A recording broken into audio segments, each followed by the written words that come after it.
The creek's water shimmered under the midday sun, rippling over stones worn smooth by time. From the tray's edge, a lone cowboy's eyes caught movement. There she was, a fugitive Apache woman, her hair cascading like a dark river, unaware of the world around her. For a moment he forgot the desert, the dangers, and the law.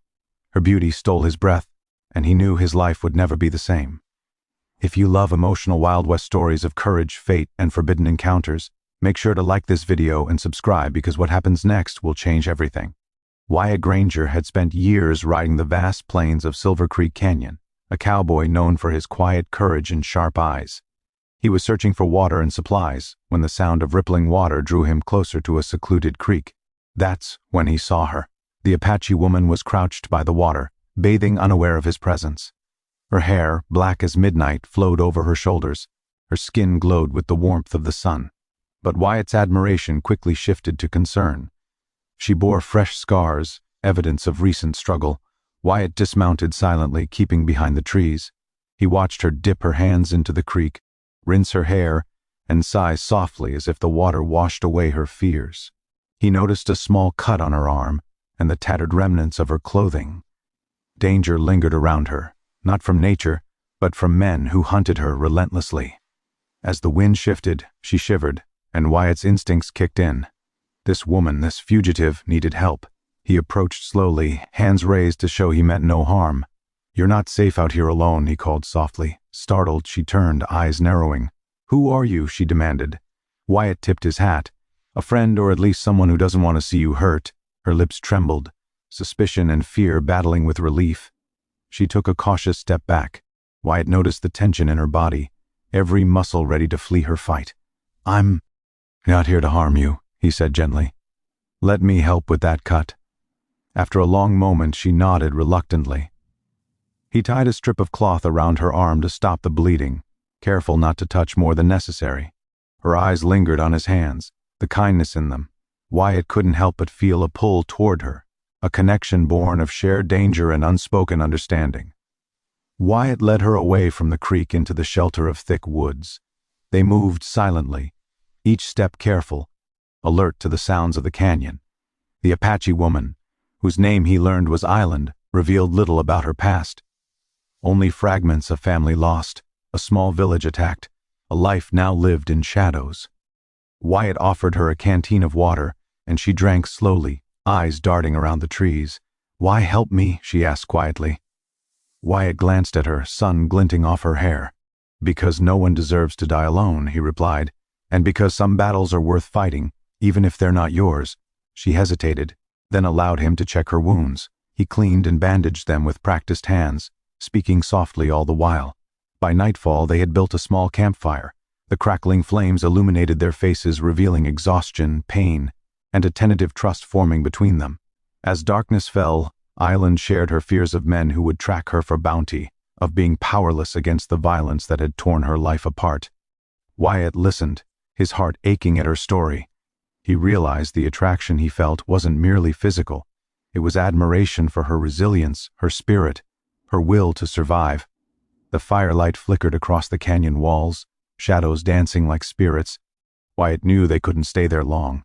Dawn would bring hunters, and he would have to protect her with every ounce of strength he had. The first light of dawn brought danger. Dusk clouds rose on the horizon, mounted men armed and merciless. Wyatt woke Island, urgency in his eyes. "We have to move now." They rode hard through rugged canyon trails, horse hooves pounding against the rocky ground. Island clung tightly, fear in her eyes yet trust in him. Wyatt's experience and knowledge of the terrain kept them just ahead of their pursuers. At a narrow ridge, Wyatt made a stand. He dismounted, rifle in hand. "Stay behind me," he commanded. The men approached, shouting, threats. Wyatt's shots rang out, precise, deliberate. 2 fell, the rest hesitated, uncertainty flashing in their eyes. Ian watched, heart racing, as Wyatt's courage protected her life. Her admiration for him deepened, mingling with relief, gratitude, and something more. A fragile spark of hope amidst the danger. After hours of tense pursuit, the hunters gave up, their shouts fading into the canyon's distance. Wyatt finally allowed himself to exhale. Island's hand found his a silent acknowledgement of their survival, and the bond forged in peril. By midday, they reached a secluded valley, safe for the moment. Wyatt helped Island down from the horse, checking her wounds again, his hands gentle but firm. She looked at him, eyes softening, a mixture of gratitude and something unspoken lingering between them. "You saved me," she whispered. Wyatt shook his head. "No, you saved yourself. I just made sure the world didn't take you before it was your time."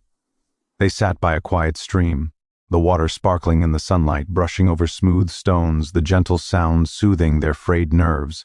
For the first time since her escape, laughed, a small, hesitant sound, but one that carried relief, exhaustion, and an unspoken spark of hope.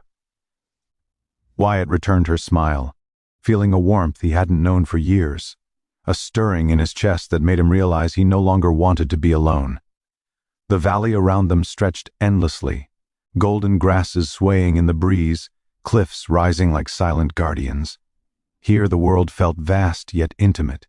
Wyatt could see the strength in her eyes now, the courage that had carried her this far.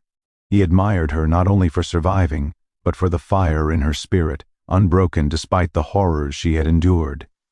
They shared stories quietly, letting the day pass with the comfort of companionship. Wyatt's eyes lingered on her, realizing that beyond survival, there was a fragile bond forming, trust, understanding, and perhaps even something deeper, unspoken, but undeniable. As the sun dipped toward the horizon, painting the sky in shades of orange and crimson, Wyatt offered his hand. "We'll face what comes next together," he said softly. Alan took it, her fingers intertwining with his. For the first time in a long while, both felt safe, not just from the world, but in each other's presence. If this story touched your heart, like this video and subscribe, because even in the harshest corners of the Wild West, kindness, courage, and unexpected connections still shine.